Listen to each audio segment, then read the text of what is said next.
We are travelling around the country. Today we are in Burneside and we've bought our carbon battle bus, we've named it. It's 100% electric, so we're working our way through the UK up to Glasgow for the November COP26. We're capturing carbon stories, so we're finding out what businesses are doing to hopefully spread that knowledge.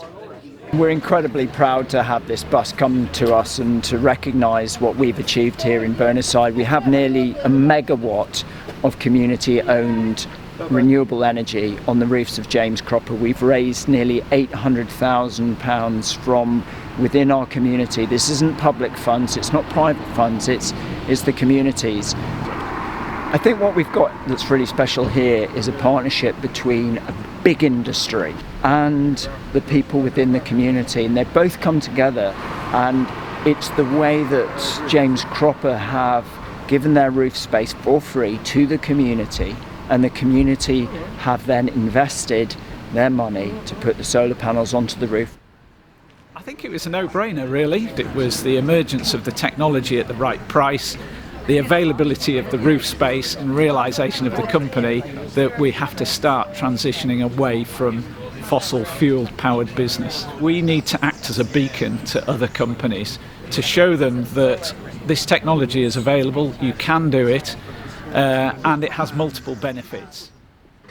We've seen a brilliant example of croppers this morning working with the community to generate clean energy through solar power, and how that benefits them as a company and the local community. And we want to see that success replicated across the county to see Cumbria taking a leading role in this net zero challenge. It's the perfect partnership, really, and what we find is that the money doesn't leave our communities.